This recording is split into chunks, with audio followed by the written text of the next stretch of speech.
TV 토론 하면은 음, 아마 뭐 음. 지각을 해서 나타난 다음에 프롬프트가 지각을 한 다음에, 지각을 네, 한 다음에. 지각을 한 다음에 프롬프트가 고장 나서 2분 동안 시작을 못하고 예, 시작하자마자 모든 질문에 답은 법대로 하겠다고 할 거예요. 경제는 그렇죠. 어떻게 할 것이냐, 예, 법대로 하겠다. 예, 외교는 어떻게 할 것이냐, 법대로 하겠다. 예, 예, 그래요. 그렇게 여러 가지 그 명언을 남길 것으로 예상이 됩니다. 예, 존경하는 대통령은 닥터집하고 뭐 이럴 거고요. 예, 네. 그 영어로 알겠습니다. 킹 이렇게 써놓고, 아, 네. 그렇지. 여러분, 제가 이거 될 겁니다. 손바닥 펼치면서 왕 보여주고. 예.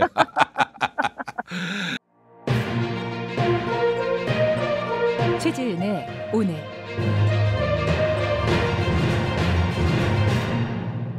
네, 최지은 더불어민주당 이재명 20대 대통령 후보 대변인 만나보겠습니다. 자, 최지은 대변인 나와 계시죠?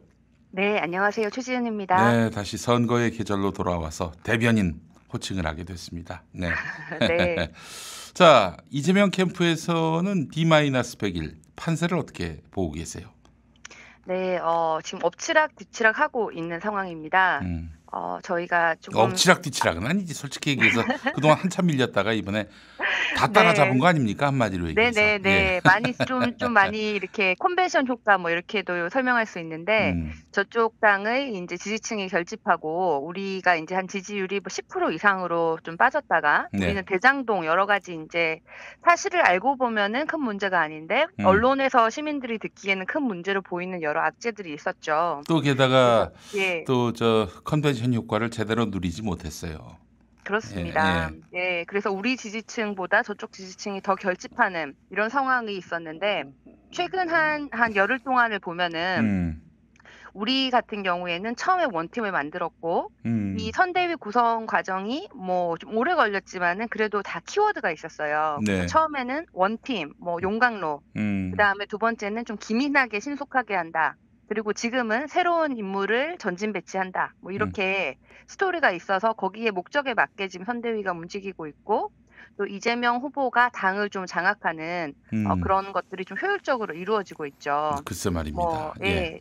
주요 당직자들이 이렇게 자리를 사퇴를 하고 이재명 후보가 본인이 이 사람이 중요하다라는 사람을 인선을 하는 동시에 또 뭐 비서실장은 오형훈 의원을 시킨다든지 이런 식으로 원팀이면서도 효율적으로 이렇게 당과 선대위를 바꾸고 있는 것이 이게 메시지로 다 나가고 있는데, 네. 상대 당 같은 경우에는 아직까지 원팀도 안 됐고 뭐 메시지도 없고, 유일한 메시지라는 것은 홍준표 전 대표도 얘기를 했지만 잡탕밥 뭐 이런 게 메시지고요. 네. 지금 이번 선거는 굉장히 지지층들이 결집해가지고 엎치락 뒤치락 할 것으로 많은 분들이 보는데, 지역 격차는 과거보다는 좀 줄고 세대 격차는 좀 계속될 텐데, 네. 특히 부동층이 2030이라서 지금 양당이 다 부동층 2030에 조금 초점을 많이 두고 있는 상황입니다. 네.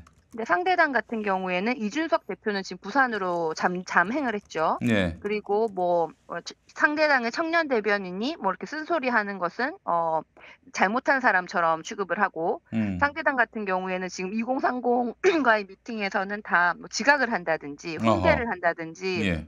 그래서 2030하고는 점점 이제 그 홍준표 후보가 떠난 다음에 그 빈자리에서 점점 멀어지고 있고, 이재명 후보는 좀 더 적극적으로 다가가고 있고, 이런 모습에서 좀 이렇게 지금 이 지지율이 많이 따라잡은 그 원인이 되는 것 같은데, 네.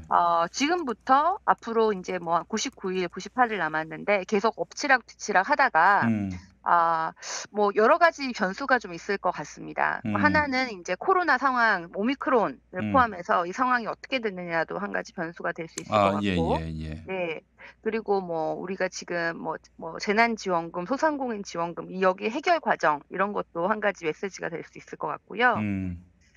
또 지금 선대위 구성에서 어느 정도로 혁신의 메시지, 차기 정부의 그런 메시지를 보여주느냐는 그렇지. 것도 하나가 될 수 있고, 예. 네, 또 다른 것은 지금 그 배우자 리스크도 좀 있어 보입니다. 그렇죠. 그래서 네, 김혜경 씨, 뭐 우리 김혜경 여사님이지만 김혜경 씨로 우리가 호칭을 통일하기로 했는데, 김혜경 씨 같은 경우에는 지금 이미 많이 적극적으로 나오고 있고, 앞으로도 계속 이렇게 득표에 굉장히 긍정적으로 영향을 미치실 것으로 보이는데, 제 그분을 그 예전에 방송에서도 뵀었고 그런데 참 네. 멘탈이 맑은 분이에요. 근데 이 네. 나쁜 놈들이 악녀로 만들어 버려 가지고 무슨 뭐 해양경공 김씨니 뭐니 이런 말도 안 되는 주장을 펼쳐서 사람을 이렇게 네. 매도를 했는데 네. 실상을 따져보고 또 만나서 대화를 나누면은 네. 정말 이 양반은 정말 준비된 그런 대통령 부인이다. 특히 뭐 제가 다른 무엇보다도 세월호 참사 났을 때 네. 내려가서 이런 봉사를 했던 분입니다. 그럼 아. 조용히 남몰래 누군가에게 네. 사진에 찍혀가지고 그게 알려지게 된 건데 네. 그런 심성을 가지신 분이에요. 굳은 또 따뜻한 심성을 가지신 분이에요. 예. 네. 이런 분을 악녀로 네. 만드는 이유가 뭐예요? 결국에는 이재명 후보를 나쁜 사람으로 만들기 위해서 쉴드 쳐줄 사람을 아무도 없게 만들려고 하는 거 아니겠습니까? 예. 네. 근데 어제 그 JTBC 네. 인터뷰 보니까 야 역시 네. 뭐 그래도 그런 뭐 무수한 그런 공세에도 불구하고 아주 단단하게 일어서셨구나 하는 생각이 들더라고요. 예. 네. 그리고 이 두 분의 그 후보님과 배우자님의 그 두 분의 금술도 굉장히 좋다고 가까운 분들이 다 그렇게 얘기를 하시는데 그렇죠. 예, 예, 이제 예. 언론에서는 좀 흠집내기를 많이 시도를 그러니까 했지만 악녀로 네. 만들려고 하는 거야. 그 거짓으로 가짜로. 근데 이 모든 언론의 그 시도에도 불구하고 음, 상대편 배우자가 김건희 씨이기 때문에 음, 우리 후보자님이 너무 빛날 수밖에 없다. 음, 라는 생각이 들고 상대편은 지금 후보자가 아예 등판을 할 수도 없고 음, 아마 조만간 하겠지만 음, 뭐 주가 조작이라든지 여러 가지 리스크가 있고 앞으로 그 검찰 수사에 대한 결과에 따라서 리스크가 더 있을 수가 있고 음, 그리고 지금 뭐 윤석열 후보가 뭐 음. 좀 검찰에서 중요한 자리를 받고 나서 김건희 씨의 뭐 연봉이나 상여금이 10배 정도 올랐다든지 그렇지. 네. 그리고 또 이분의 뭐 그 부인, 음, 이분의 그 장모, 음, 그 양평에서 뭐 허가해 준 것이나 양평에서 그 당시에 음, 개발 이런 음, 것들을 보면은 윤석열 후보의 공권력이 어느 정도 뇌물 형태로 작용했을 수 있다는 합리적 의심이 드는 경우가 굉장히 많습니다. 음, 그래서 윤석열 후보 같은 경우에는 이거는 배우자 리스크가 아니라 부부의 그 경제 공동체고 뇌물이나 아니면은 뭐 이렇게 공직자의 그 권력을 사적으로 쓴 뭐 이런 것들이 다 의심이 될 수 있기 때문에 네, 이게 배우자 리스크가 아니고 후보 리스크로도 옮길 수가 있다. 그럼요. 예, 네, 그렇기 때문에 그런 배우자와 관련된 리스크가 앞으로도 좀 큰 변수가 될 것이다. 음, 이렇게 보여서 뭐 지금까지는 지금 엎치락뒤치락 했지만은 음, 이런 리스크 측면에서는 상대 후보가 더 많고 음, 장점은 사실은 이재명 후보 같은 경우에 정책이 장점입니다. 그렇죠. 예, 저희가 지지율이 한 10% 이상 주고 있을 때도 음, 이런 여론조사 항목 중에서 경제를 가장 잘할 것 같은 사람 이러면 항상 이재명 후보가 1등을 했어요. 그렇지. 예, 지지율이 10% 이상 빠질 때도. 근데 예, 경제가 다가 아니고 외교를 가장 잘할 것 같은 사람 그러면 또 이재명 후보가 1등을 해요. 그럼요. 그 예, 심지어는 여성 정책, 그 평등 정책을 가장 잘할 것 같은 사람도 이재명 후보가 1등을 합니다. 음, 그러니까 이게 이 지지율이 엎치락뒤치락 하지만 뭐 일을 잘하는 사람, 뭐 음, 그다음에 정책을 잘하는 사람은 이재명이라는 그 인식이 확실하게 있는 거예요. 네, 네, 네, 그래서 대선은 결국 미래에 대한 투표이기 때문에 네, 이런 네, 것들이 이제 다 지지층이 결집하면서 음, 이런 것들이 반영이 될 것이다. 그래서 음, 이제 D-1 뭐 100 판세를 봤을 때는 음, 뭐 여러 가지 뭐 장단점이 있겠지만 어떻게 하든 우리가 이기도록 만들어야 되고 음, 우리 이재명 후보는 그럴 수 있는 잠재력이 너무나 많다. 음. 이렇게 말씀드립니다. 아니 뭐 다 집어치우고 청렴성 그리고 정책 그 실행 능력 또 네. 아울러 또 민생에 대한 이해 이것만 갖고 따지면은 이건 뭐 해보나마나한 게임인데 괜히 그 없는 이야기 만들어내고 또 특정 후보를 밀어주고 이러면서 이제 판이 지금 완전히 왜곡됐고 오도가 됐어요. 그래서 네. 무엇보다도 이 선거 캠프에 공보 조직이 탄탄하게 대응을 해야 하겠다라는 그런 네. 생각을 해봤습니다. 사실은 TV 토론만 음, 한번 제대로 해도 이 음, 두 후보자의 지지율 격차가 음, 이재명 후보가 훨씬 더 월등하게 앞서지 않을까 저는 좀 그런 기대를 가지고 저쪽은 있고요. 이제 계란만 찾을 거 아닙니까? 이것만 찾을 거 아니에요. 그래서 예. 저쪽에서는 TV 토론을 아마 안 하려고 할 거예요. 음. 그래서 우리가 좀 이거는 해야 돼. TV 아니 안 토론을 할 안 수가 할, 있습니까? 그 후보자 간 토론회를 안 한다는 것 자체가 네. 그는 그 일단 법적으로도 안 될 뿐더러 국민들이 그걸 또 용납하겠어요? 야, 너 토론회 나와야지. 토론회 안 해? 그런 게 어디 토론회 안 있어요? 그거 자체를 우리가 공격을 해야 됩니다. 왜 그럼요. 토론회를 안 하려고 왜 피하냐, 음. 토론회를 못 하냐, 뭐 이런 거 자체도 우리가 좀 언론에서 많이 부각할 필요가 아마 있습니다. 그래서 억지로 끌려 나오면은 그 네. 뭐 확인되지도 않은 이재명 후보에 대한 뭐 마타도 이거 갖고 그냥 막 그 뭐 문제 삼고 트집 잡고 그렇게 저 그 왜 꼰투에서 뭐 막 상대를 끌어안고 있잖아요. 그 저기 자기가 좀 불리하다 싶을 때 뭐 네. 그런 전략을 취할 것 같은데 그럼에도 네. 불구하고 또 이재명 후보는 또 자기 발언 기회 때 본인의 또 능력 또 민생에 대한 깊은 이해 그리고 네. 신념 이런 것들을 또 과시할 것이니까 저는 뭐 네. 그러면 저기 앞으로 오를 일만 남았고 이쪽은 네. 저쪽은 내려갈 일만 남았다고 이제 좀 낙관하는 편입니다. 예. 네. 네. TV 토론 하면은 음, 아마 뭐 음. 지각을 해서 나타난 다음에 프롬프트가 지각을 한 다음에 네, 지각을 한 다음에 프롬프트가 고장 나서 2분 동안 시작을 못하고 예. 시작하자마자 모든 질문에 답은 법대로 하겠다고 할 거예요. 네, 경제는 그렇죠. 어떻게 할 것이냐, 예. 법대로 하겠다. 예. 외교는 어떻게 할 것이냐, 법대로 하겠다. 예, 예, 그래요. 그렇게 여러 가지 그 명언을 남길 것으로 예상이 됩니다. 예, 존경하는 대통령은 닥터집하고 뭐 이럴 거고요. 예. 네. 알겠습니다. 영어로 킹 이렇게 써놓고. 네. 그렇지. 여러분 제가 이거 될 겁니다. 손바닥 펼치면서 왕 보여주고. 예. 알겠습니다. 아니 그 82년생 조동현 이분은 어떤 분입니까? 이분이 저도 사실 언론을 통해서 봤는데요. 네. 여성인데 네. 육사를 졸업하고 예.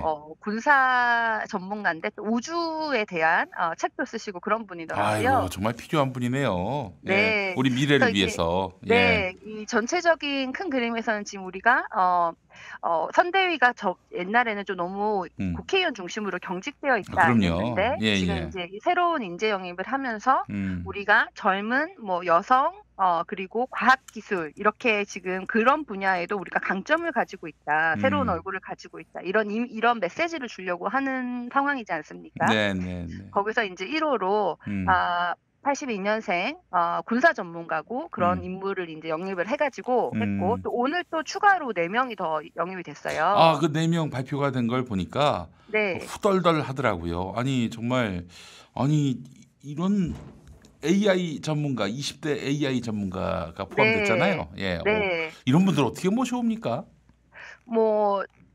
제가 그냥 들은 거로는 이번에는 영입 인사를 그렇게 오랫동안 준비를 하지 않았고 그래서 모든 뭐 국회의원들이나 이런 분들한테 3명씩 일단 써내라. 이렇게 해서 그 중에서 이제 선별을 한 것 같은데.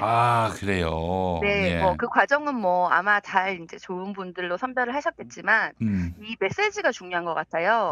오늘 영입된 이 4사람 다 과학기술 쪽의 인재들이다. 그래서 뭐 AI도 있었고 뇌과학자도 있었고 뭐 이런 분들이 있었는데 아까 말씀하신 그 20대 같은 경우에는 정말 대학교 2학년 때 시각장애인을 위한 AI 프로그램도 개발했고 뭐 이런 분이세요. 그리고 우리가 지금 그 지역의 선대위는 좀 청년들을 많이 배치를 하려고 하는데 광주 같은 경우에는 광주의 공동 선대위원장이 18살 고등학생이지 않습니까? 남진희 씨. 예. 네. 그래서 이런 것들이 정말 2030에 다가가려고 하고 2030에게 이제 뭐 그동안 우리 관료주의 뭐 이런 거에서 나와서 정말 뭐 한번 일을 해봐라 뭐 기회를 준다 이런 이미지를 주죠. 네. 네. 그래서 이런 면에서는 굉장히 좋은 메시지들을 지금 주고 있고 네. 다만 그런데 좀 우리 쪽을 흠집내려고 하기 때문에 뭐 예를 들어서 마치 뭐 오늘 아침에 저쪽의 선대위원장님인가요? 그쪽에서 한 말이 뭐 우리 쪽 뭐 영입 인재가 마치 뭐 군복에 브로치 붙여놓은 액세서리 같다 이런 식으로. 이 자체가 그 여성에 대한 그 비하로 봐야 되는 거 아니겠어요? 여성 비하를 계속 하는 거죠. 그래서 네. 이렇게 저쪽 당은 아직까지도 꼰대 정당이다. 그동안 이준석 대표 때문에 좀 가려진 듯 했지만은 원래는 꼰대 정당이고 또 지금 이준석 대표 같은 경우에는 아예 뭐 자맹을 했잖아요.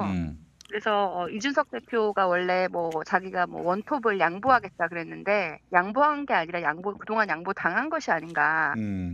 그리고 뭐 이준석 대표가 가지고 있었던 그 역할이 홍보 소통이었는데 뭐 이거는 확인은 안 됐지만 여의도에서 그냥 사람들이 이제 많이 얘기하는 거는 그것도 내어놔서 캠프로 달라 이렇게 얘기를 했고 그때 이제 이준석 대표가 굉장히 기분이 나빠서 뭐 그다음에 이제 그다음 날부터 없어졌다 뭐 이런 얘기도 있고 그런데 그래서 뭐 이준석이라는 사람이 저랑 생각은 많이 다르지만 그래도 젊은 사람을 상징하고 국민의힘의 변화와 쇄신을 주는 인사였는데 네. 거기에 대해서 전혀 안 받고 지금 윤석열 후보나 그 측근들이 우리가 마음대로 할 테니까 너는 나가라고 지금 이렇게 보여주고 있는 거예요.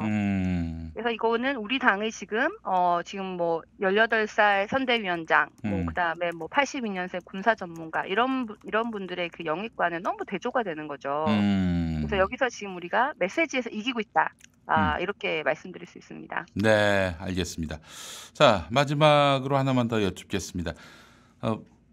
보유세 관련해서 감면 이야기를 하시는 것 같아요. 보유세가 아니라 양도세, 다주택자 양도세 완화 검토, 그리고 재난지원금 유보, 보유세 국민의 동의를 거쳐 하겠다. 이게 전반적으로 이재명 후보가 우클릭하고 있는 것 아닌가? 뭐 이렇게 보는 시각들도 있는 것 같은데 그건 어떻게 보세요? 경선 때랑 달리 본선 때는 경선 때는 좀 더 이제 내부의 유권자들 중심이지만 본선 때는 우리 국민 모두에게 모두가 어떤 정책을 원하는지를 우리가 잘 경청할 필요가 있긴 하죠. 네. 그래서 그런 면은 있습니다. 그건 사실인데 그렇다고 해서 이재명 후보의 소신이나 철학이 바뀌냐 그렇지는 않습니다. 예를 들어서 국토보유세 같은 경우에는 어저께 국토보유세를 지금 뭐 철회하냐, 뭐 공약을 또 철폐하냐, 뭐 공약 뒤집냐, 뭐 이런 식으로 기사가 많이 나왔는데 이 모두가 잘못된 기사입니다. 이재명 후보 지금 국토보유세가 아시다시피 우리는 이거를 기본소득의 재원으로 활용하려고 하기 때문에 국토를 많이 보유한 사람은 세금을 내지만 국토를 조금만 보유하거나 국토를 보유하지 않은 경우에는 기본소득으로 받는 것이 내는 세금보다 많은 세금입니다. 그래서 이거를 같은 날 이루어져요. 같은 날 이렇게 용지서에 국토보유세가 뭐 내야 되는 당신은 뭐 지금 가지고 있는 아파트가 뭐 공시지가는 한 15억 정도인데 그래서 내야 되는 금액은 이만큼인데 받아야 되는 금액이 얼마라서 사실 우리는 너한테 이만큼을 주겠다 이렇게 용지서가 날라와요. 그래서 우리 국민의 상위 10%는 내는 돈이 더 많고 그 전체적으로 90%는 받는 돈이 더 많기 때문에 이거를 국토보유세라고 이름도 잘못 지었고 우리가 국토보유세가 아니라 뭐 마이너스 토지세라고 하든지 국토 배당 뭐 수익 뭐 이렇게 이름을 바꾸자고 했고 거기에 대해서는 이재명 후보도 동의를 하셔서 어제 TV 토론에서도 이름 바꿔야 된다는 말씀을 하셨어요. 그래서 이런 국토 배당 이익 지금 현재까지 명칭은 국토보유세를 폐지를 하자고 한 적이 없습니다. 다만 경선 때도 기본소득도 그렇고 그 재원인 국토보유세도 그렇고 대통령이 되신 다음에 기본소득위원회를 설치해서 거기서 국민과의 여러 단계의 토론을 거쳐서 합의하에 실시하겠다라는 말씀을 경선 때도 하셨어요. 그리고 본선 때도 똑같은 말씀을 하셨는데 경선 때는 그 말씀을 하셨을 때 뭐 공산주의자, 독단적, 밀어붙임, 뭐 경제를 모른다 이렇게 저쪽 당에서 비판을 했고 모른다면은 윤석열만큼 모르겠어요. 그렇습니다. 네. 그렇게 똑같이 비판을 했고 이번 본선 때도 TV 토론에서 똑같이 기본소득위원회를 설치해서 국민적 합의를 거쳐가지고 하겠다. 국민이 반대하면 안 하겠다. 그거는 경선 때도 하셨고 지금도 국민의 합의를 전제로 해서 하겠다는 말씀이세요. 본선 때도 똑같이 얘기했는데 어제 기사에는 공약 뒤집어. 공약 또 뒤집나.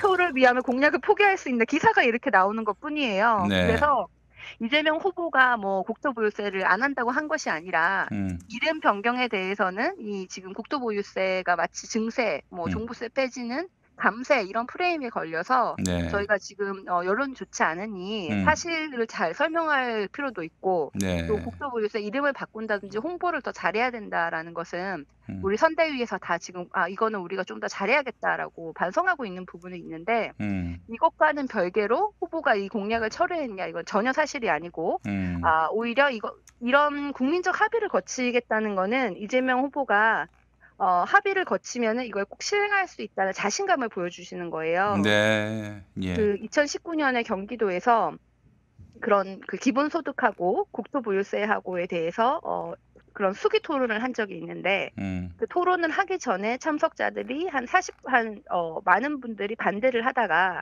토론을 한 번 하니까 찬성하는 비율이 높아졌고 이 수기 토론을 3번 정도 하니까 대다수가 찬성을 하도록 바뀌었어요. 네. 그래서 이 내용을 잘 설명하면은 국민들이 합의해 줄 것이다라는 그 자신감을 비치는 것이지 안 하겠다는 말씀이 아닙니다. 네, 알겠습니다. 이재명은 한번 자기 입으로 한 약속은 반드시 지킵니다. 95% 이상 지키기로 아주 정평이 나 있는 사람이기 때문에 그 언론들이 그 이재명이가 뭐 계속 저 말 바꾼다, 뭐 그냥 국면에 따라서 이익이 되지 못한다고 판단할 땐 언제든지 했던 약속을 철회한다 이런 이미지를 만들려고 하는 거니까 여러분 속지 마시고요.